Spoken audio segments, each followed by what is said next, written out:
Hi, I'm Cheryl. I just want to give you a few tips that I've learned by using my PC quilter. It can be frustrating, so I thought I'd just share some of my problems that I had with everybody. First thing, just like it says in the manual, you want to turn your computer on before you turn on the sewing machine. So this I created myself. This is my handy dandy magic wand. It's a tension rod, and I put a hook on one end because that way you don't have to run around your quilt all the time to turn it off. If you run out of bobbin thread or if you have a mistake and you got to stop your machine, I can reach right over and push the toggle button and turn it off. It's a godsend. So I'm going to reach under here and turn on the machine because my computer's already on.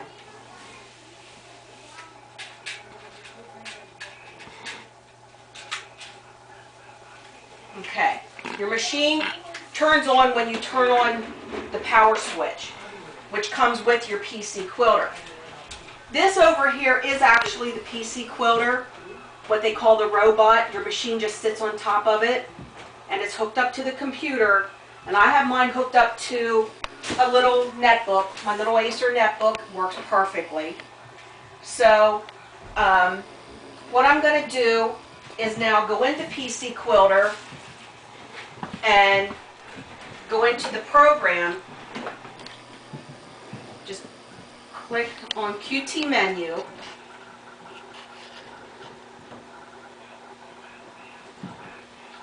and it'll come up on the screen. Kind of just tells you what version you have here right away. Now I'm going to click on quilt, and I already have designs, and I'm working on a floral vine here, so it comes right up on the screen. In standard 2, I don't want to adjust the width or the length, so you have to wipe those out or else you'll get an error message. My carriage speed, I'm going to put at 6. I started out at 3, and that goes pretty slow, but I didn't trust doing it any faster until I started getting used to it. As you increase your speed, you might have to adjust your tension.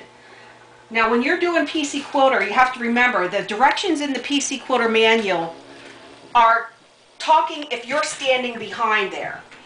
But I'm too short, so I have to stand here because I want to see what's actually sewing out, and I want to be right here if I see a mistake. I can't look over far enough. So that's why I developed my magic wand. So what I'm going to do is you can repeat right or repeat left.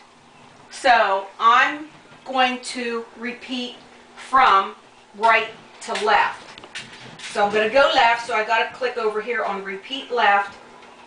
It highlights in here how many times. I know I need to go 8 times to get totally across my quilt here.